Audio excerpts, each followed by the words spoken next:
August 1 रु सब गाड़ी उपरे लागिबो फास्टैग रो एही नियम जानतु कौन।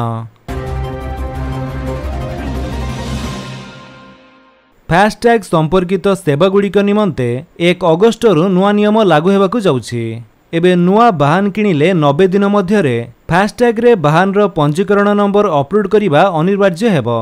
जदि निर्धारित अवधि रे एहा न हुए तेबे वाहन को वाच लिस्ट रे पकाई दिया जिवो।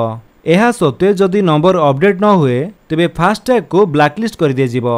National payment corporation of India बा एनपीसीआई फास्टैग को नहीं गत जून रे विस्तृत गाइडलाइन जारी करथिले। एही गाइडलाइन अनुसार फास्टैग सेवा प्रदानकारी कंपनी को अक्टोबर 31 तारिख सुधा 5 और 3 वर्ष पुराना सबु फास्टैग रो केवाईसी प्रक्रिया पूरण करबाकू हेबो। एथिपाई 1 अगस्ट को धार्य करा जायछि ओ कंपनी मानकू सबु शर्त पूरण निमंते अक्टोबर 31 तारिख पर्यंत समय दिया जायछि। फास्टैग सेवा प्रदानकारी कंपनी को पक्षरु शुल्क मध्य एनपीसीआई द्वारा धार्य हेबो। एथिरे फास्टैग जारी करिबा, सिक्योरिटी डिपोजिट और सर्वनिम्न रिचार्ज शुल्क मध्य शामिल हेबो। केतेक फास्टैग कंपनी एही नियम मध्य जोड़िछंती जे फास्टैग को सक्रिय रखिबा लागि 3 मासरे अन्यून्य गोटिए नेणदेण जरूरी। जदि नेणदेण न हुए तेबे फास्टैग निष्क्रिय होई जिवो। उहा को सक्रिय करिबा पई पोर्टल को जिबाकू पड़िबो। तेबे एही नियम सेही लोकंक निमंते समस्या होई पारे जेउ माने कम दूरता यातायात करूछंती ओ तांको रास्ता रे टोल गेट नाही।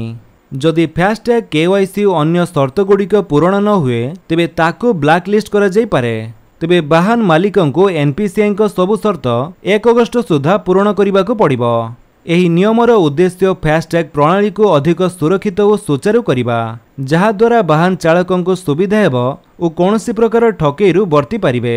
तो फ्रेंड्स ये तो थिला आपनक पई किछि अपडेट। जदि आपनक अपडेट भल लागिस ताले आपन वीडियो को लाइक कर दियंतु, आपनक सांगनक भितरे शेयर करी जणांतु। आउ जदि आपण हम चैनल नुआ चैनल को सब्सक्राइब करी बेल आइकन दबाई ऑल नोटिफिकेशन कर दियंतु ताकि जेतरंते वीडियो अपलोड करिवे आपण देखि परिबे। Thank you for watching.